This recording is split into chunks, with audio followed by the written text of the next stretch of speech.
Acompáñenme a jugar rieles muertos. Jejejeje. Bueno, a mí me dio por jugar rieles muertos porque dije, qué divertido podría ser, ¿no? Dije, pues mira, una vez juego, ¿no? Así que mejor acompáñenme a jugar, ¿va? A ver, espérenme que se me fue el internet. Y si no, aquí ya valió chetos. Hace un buen de calor acá donde yo vivo. Por eso si ven, cada rato estoy como que me quedo oculta. O bueno, no oculta, sí, oculta. Me refiero que sí.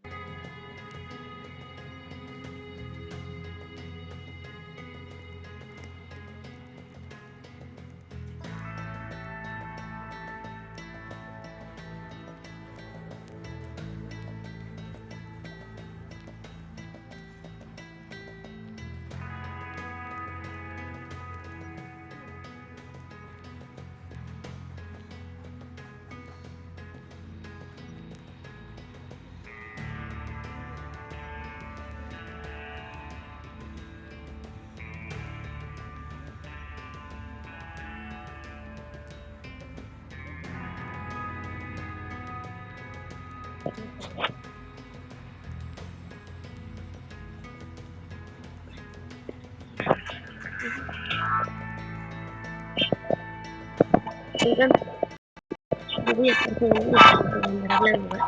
Pero voy a tener un buen voy a andar escuchando un video de Fresa Japome. Ahorita voy a poner créditos en el video, ¿verdad? Por mientras voy a Y ella le responde, ay, estaba enferma, pero es una historia larga. Nunca le algo, ¿sabes?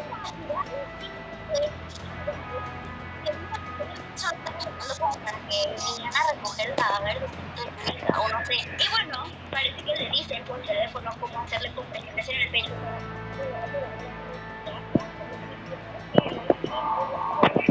Grabación del supuesto CPR, dicen que creen que estas compresiones eran falsas.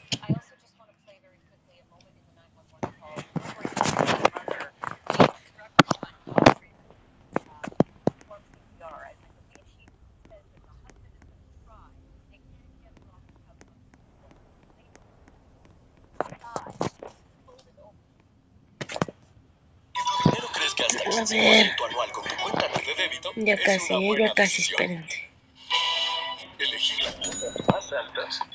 Yoon Mo-yang es una coreana de 14 años que fue encontrada enterrada bajo el cemento y aparte encontraron que tenía la cara carbonizada. No tenía cabello porque alguien antes de enterrarla le había quemado la cabeza completa. Después encontraron que esto se lo habían hecho unas compañeritas de su escuela junto con sus novios.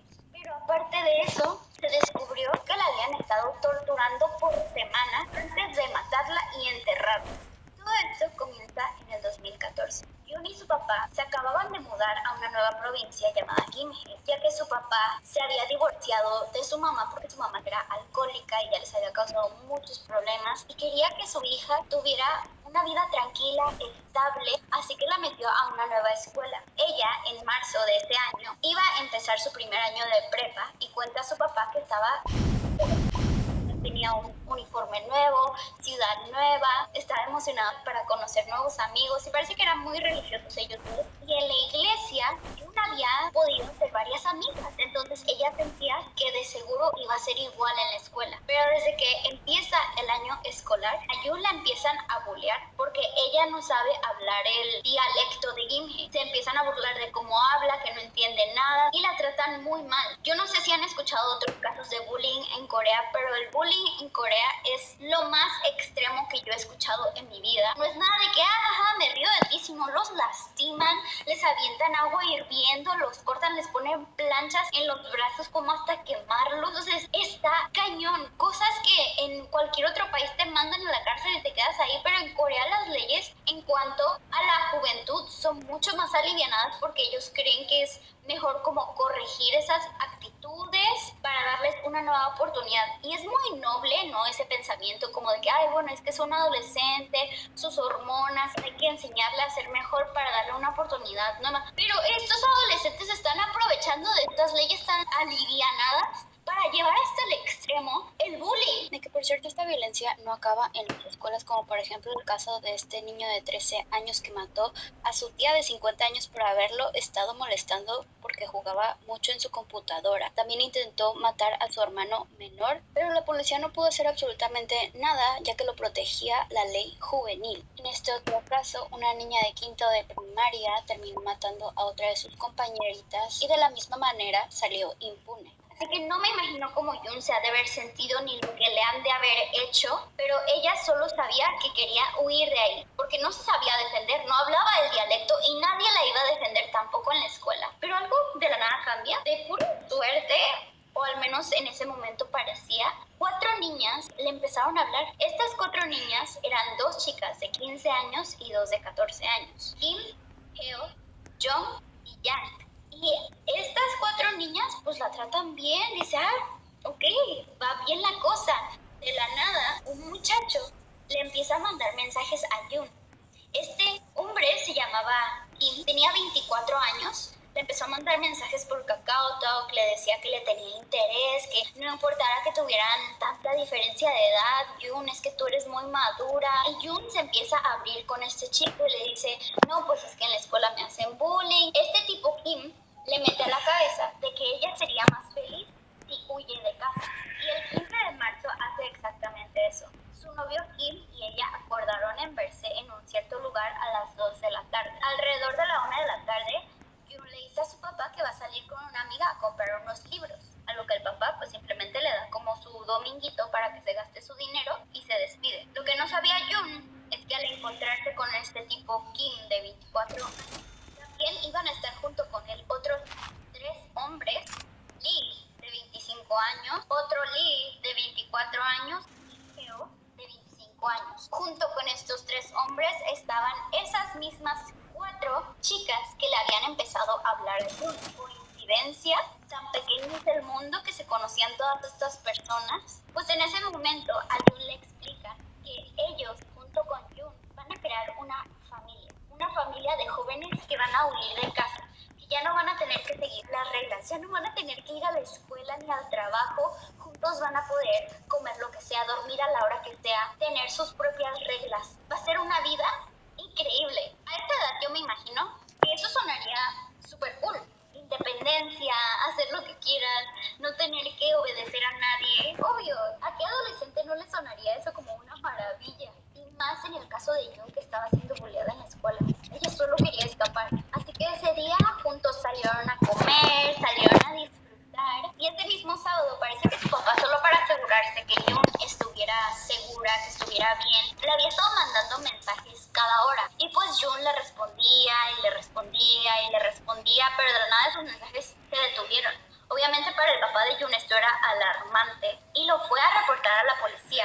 A lo que los policías le dijeron que probablemente ella había huido de casa por el bullying que había recibido, que no se preocupara, no era la gran cosa. Muchos adolescentes a esa edad, en especial si vienen de otra provincia y están siendo bulleados, tienden a querer huir, pero seguramente iba a regresar. Aparte, los policías le dijeron que no estaba bajo su jurisdicción lidiar con este tipo de problemas porque el escape era voluntario. Si hubiera sido un secuestro, ahí sí sería otra cosa. Obvio, el papá de esto, por favor, es que esto no es normal. Aunque mi hija haya huido de casa, yo la quiero de regreso. Y mientras que el padre busca desesperadamente a su hija, esta nueva familia se dirigen hacia un hotel para pasar la noche. En donde le dice, nosotros te vamos a pagar la comida, la estadía, pero ahora es tu turno de pagarnos de regreso todo este dinero que hemos gastado en ti. ¿Sabes cómo lo vas a hacer? Vendiendo tu cuerpo. Te vamos a traer algunos hombres, tú los vas a complacer, ellos nos van a pagar y así es como tú. Esa misma noche yo a ella porque la iban a utilizar para prostituirla y a generar ingresos de ahí para ellos de vivir la vida que quisieran. Parece que diariamente prostituían a Jun 6 a 8 veces al día.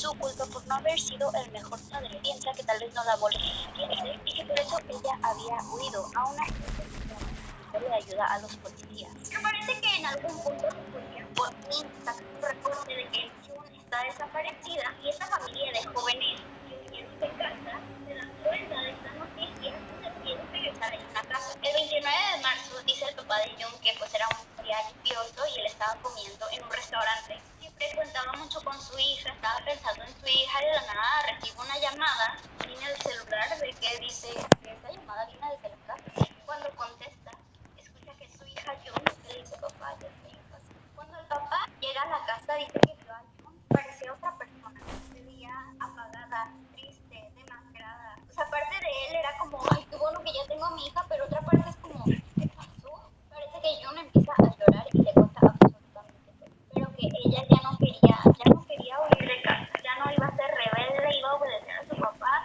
iba a tomar sus consejos. Y su papá le dice, claro que sí, mañana vamos a misa, vamos a rezar y el lunes regresas a clase. Pero el 30 de marzo, o sea, el domingo, ellos decidieron ir a misa, pero parece que tenían como diferentes sermones para diferentes edades. Primero les tocó a los adultos y luego les tocó entrar a los adolescentes. Entonces el papá estaba esperando a June afuera de la iglesia hasta que acabara el sermón para poder ir por ella. Pero cuando acaba, no sale y la va a buscar y no está. Entonces le pregunta a alguien que estaba presente, pues, ¿han visto a mi hija? Yo la dejé aquí, la vine a recoger. Oh, es que vimos que dos muchachitas vinieron a hablarle y se fue con ella. Pues parece que dos miembros de la familia habían ido a recoger a June, porque habían sospechado que June le había confesado todo a su papá y que junto con su papá los iban a delatar a la policía y los iban a terminar arrestando, así que por eso fueron a recogerla y a secuestrarla una vez más. El papá de June dice que esa tarde le llamó a uno de sus mejores amigos para que le ayudara a buscar a June. Él pensaba, pues se acaban de ir, no han de estar tan lejos, pero cuánta multitud de gente no hay en la calle. Se ponen a gritar, June, a preguntar, ¿no has visto esta muchacha lista, por favor? Dice el papá que sentía que buscar a su hija era como buscar una aguja en un pajar. Era casi imposible. Fue otra vez a la estación de policía a contarle todo lo que le había dicho su hija. En total, intentó reportarlo a la policía 4 veces, pero no fue hasta 2 semanas después que la policía comenzó a investigar el caso de June.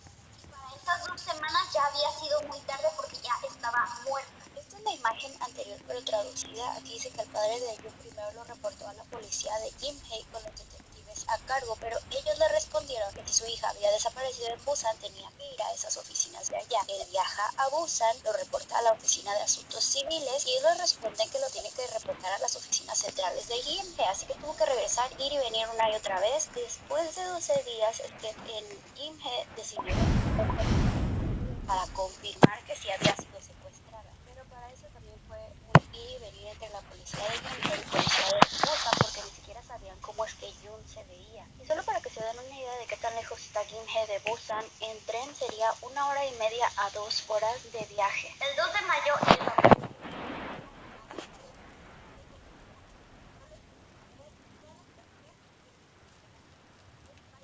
que sentía que sus piernas se iba a caer, se iba a desmayar ya. Es la peor pesadilla de cualquier padre. Y cuando vio a June, ni siquiera le pudo ver la cara de lo quemada que estaba. Estaba completamente negra, no tenía ni siquiera pelo porque estaba todo quemado. Pero aún así pudo identificar que esa niña en esa mesa era. Ahora, ¿qué pasó exactamente?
sabemos que ustedes también van a hacer lo mismo. Demuéstrenos que son leales a nuestra familia, así que golpeen a Jun también. Y estas muchachas también agreden a Jun. No podemos confiar en ti, tenemos que castigar, esto es lo que te mereces. El más grande del grupo, que era Lee, parece que le jala del cabello y con el costado de su mano le empieza a golpear varias veces en el cuello. ¿Se imaginan lo doloroso que ha de ser eso? Aparte, eso no era suficiente, porque agarra una cubeta. Es un hombre de 25 años golpeando a una muchachita de 14 años. Agarra una cubeta y se empieza a golpear otra vez a Jun. Esto no es suficiente. Agarra un ventilador y le continúa golpeando. Después Heo, que es otro hombre, la obliga a tomarse 2 botellas de soju. Él se las sirve como en un tazón de ramen, que es como ramen, para que se lo tome como perro. Pero Jun ya está tan deshidratada de todas estas semanas de no haber comido ni haber tomado suficiente agua, que después de tomarse este alcohol, luego lo vomita. ¿Y qué hace Heo? Pues le dice, ahora te comes tu propio vómito. Limpia el piso, lame el piso como el perro que eres. Después de esto le empiezan a decir que se pare y se siente de su asiento varias veces. Yo sé que para una persona normal pararse y sentarse no es nada difícil, pero quiero que sientan en qué estado físico está haciendo para que este ejercicio fuera tan difícil. Debió de haber estado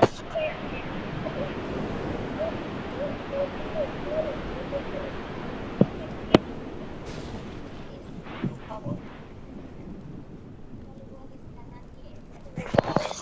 El señor Lee le dice, muy bien, vamos a jugar. Tú te vas a pelear con cada una de tus compañeritas. Te vamos a dejar libre, pero en primer lugar,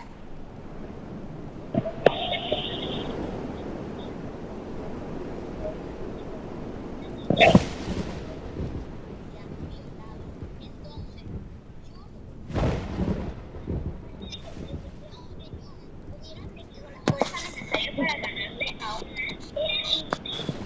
Ella le fuera a lanzar un golpe a una de las muchachas, los hombres la iban a golpear peor. Así que se tenía que dejar ganar. Era prácticamente un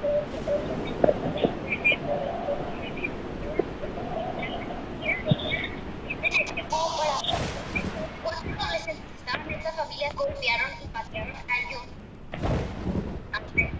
El 10 de abril, montan a Jun en el piso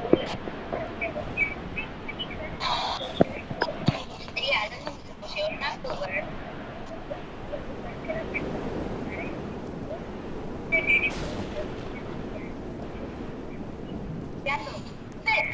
¿Qué tanto castigo le tienen que dar y por qué? Porque tienen que ser tan crueles con esto. Y después de darles golpe tras golpe, se volvieron a subir del asiento de atrás boca abajo, y mientras que yo no me había muchísimo más lastimada de lo que ya estaba, uno de los hombres adrede, me imagino, para recibir más golpes, y dice, cuando tú te mueras, ¿a quién te vas a llevar? O sea, implicando, ¿tú quién quieres que se muera primero? ¿Quién es el que más odias de todo este grupo prácticamente? Y Jun apunta a Lee, pues Lee, por la furia de que lo escogió a él, aún sí que indignación que lo escogiera a él, digo, yo también lo escogería a él, le lanza un puñetazo a la cara y con el talón de su zapato se pega hacia abajo. Después Jun, después de recibir sus golpes, apunta a una de las muchachas también, que se llama Yan. Yan se baja del carro, agarra un ladrillo que hay ahí en la calle y golpea a Jun varias veces. O sea, nadie le dijo a Yan, ve, agarra un ladrillo y golpéalo. Esto ella lo quiso hacer solita. A las 12:30 de la madrugada, que esto ya es el 10 de abril, de tanto golpe y de tanto cansancio que tiene el cuerpo de Jun, ella fallece. Creen que falleció de una combinación como de shock y de deshidratación.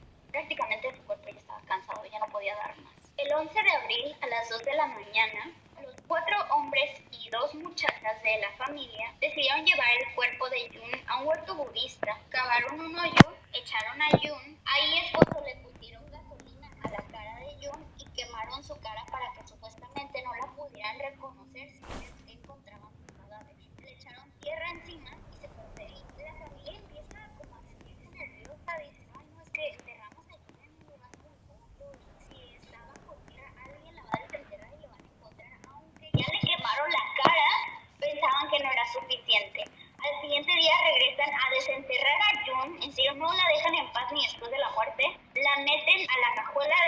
noche, al siguiente día se ponen a buscar un lugar en donde la quieren enterrar y van a un lugar que es cerca de un puente. El 13 de abril cavan un hoyo ahí cerca del puente, le ponen una manta de vinilo y ya como que prepararon todo. Y el 14 de abril regresaron a este lugar y metieron el cuerpo de Jun con... Es que no me imagino cómo van a estar mangoneando su cadáver. Metieron a Jun en este hueco, lo taparon con cemento y cubrieron el cemento con piedras y tierra. Después de esto, parece que entre la familia crearon 5 leyes para que todo esto no volviera a suceder. Querían crear como un sistema de que nadie podía escapar.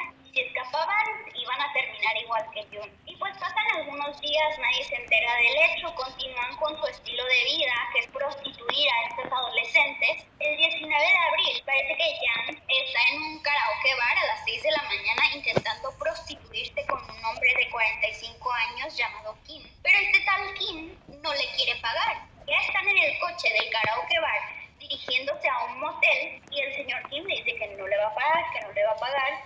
Pues mientras están en el carro, Jan se mensajea con Lee y le dice en la situación en la que se encuentra que van a ir a este cierto motel y a las 6:40 Jan y el señor de 45 años llegan al motel y ahí los están esperando Lee, Heo y Kim. Ellos tres empiezan a golpear a este hombre, pero más que nada se enfocan en golpearle la cabeza. Les pide perdón y les dice está bien, les voy a pagar, se arrodilla, se disculpa, esto no va a volver a pasar. Mientras está dando como la alabanza como para disculparse, Geo agarra una maceta y se la lanza hacia la cabeza. Esto causa que el señor se desmaye. Estos 3 hombres agarran al señor y lo suben a su coche.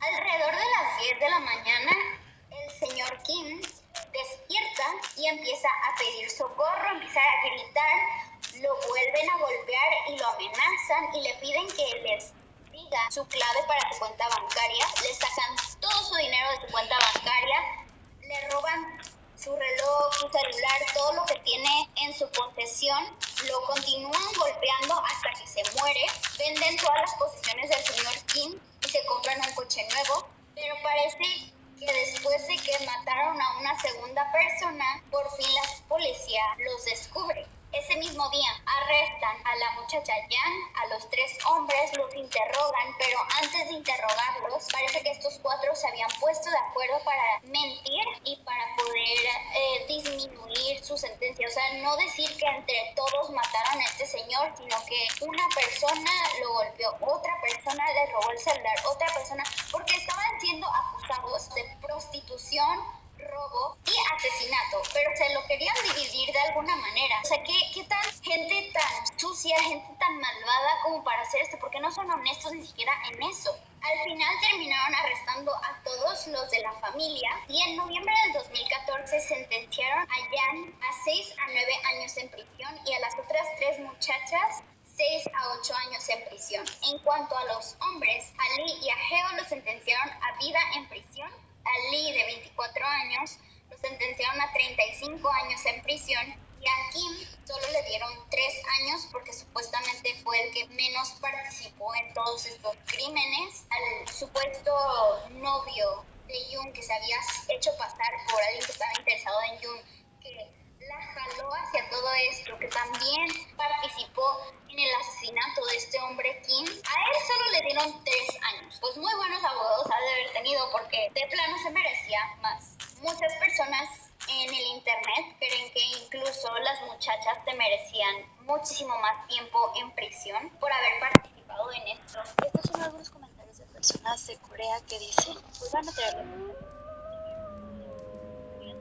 las extremidades a los mayores de 20 y a las menores darles vida en prisión. El castigo es demasiado ligero, pero tiene problemas. Mato a los jueces y deciden reducirle la sentencia a los menores. No les permiten regresar a la sociedad. Nunca he escuchado de alguien tan cruel. Corrernos del mundo. No voy a pagar impuestos si no los dejen.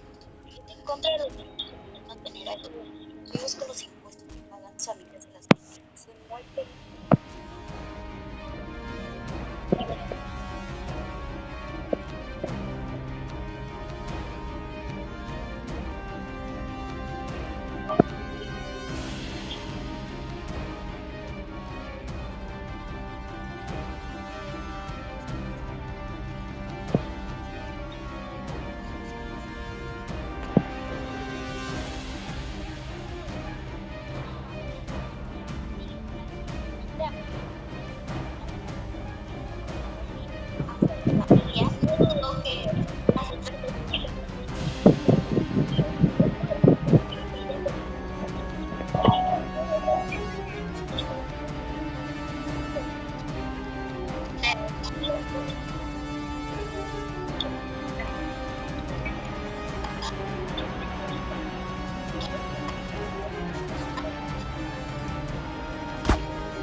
historia trágica de Jun. Como siempre, dejen sus opiniones en los comentarios y nos vemos a la próxima.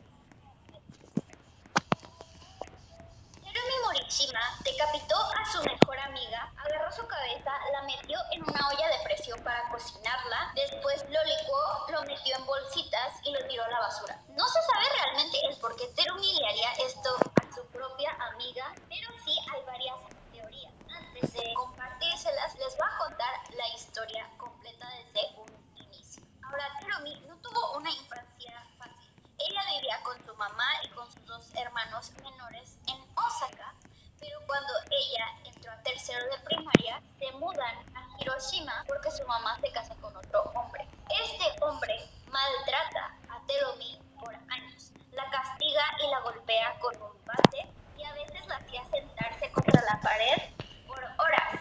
Después de 2-3 años de esto, le empieza a abusar sexualmente. Esto ya es para cuando Terumi está en quinto de primaria y parece que Terumi termina embarazándose de su padrastro. Pero todo este tiempo Terumi nunca le dice nada a su mamá. Ella cuenta que su mamá era algo tan preciado para ella que detestaba hacerla sentir triste, detestaba preocuparla, no quería darle más problemas de los que ya tenía. Ella da como ejemplo que cuando su perrito falleció, Terumi enterró el perrito, pero no le dijo a su mamá que murió, sino que el perro pues escapó, se fue y que ya nunca regresó. Esto lo hizo que significa que su mamá se pusiera triste. De la misma manera no le contaba que el esposo la estaba violando porque no quería que sufriera a su mamá. Cuando se embaraza, tampoco le cuenta a su mamá, pero eso sí, el padrastro le dice que aborte.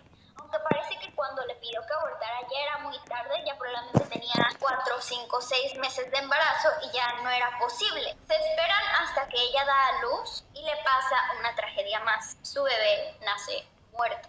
Y no sé si esto es peor, pero el padrastro agarra al bebé y lo lanza en una fosa. Pero así es como resolvían las cosas en su casa. Pero me dice que así era y así aprendió a callar las cosas, a tragarse toda su tristeza y a continuar, a seguir adelante. Pero a pesar de todos estos traumas, ella continuó yendo a la escuela, fue a la universidad, estudió ilustración, pero parece que no hace nada relacionado a su carrera porque se dedica a ayudar a su familia, a cuidar a sus hermanos menores, y no es hasta en el 2015, que ella ya tiene 29 años, que decide perseguir sus sueños. En marzo del 2015, Terumi se muda de Hiroshima de regreso a Osaka. Bueno, pues hasta acá dejamos. Pues hasta acá dejo, ¿va? Después jugaré Murder Mystery o Guarticón. Eso sí, no podré jugar Emergency. Bueno, adiós.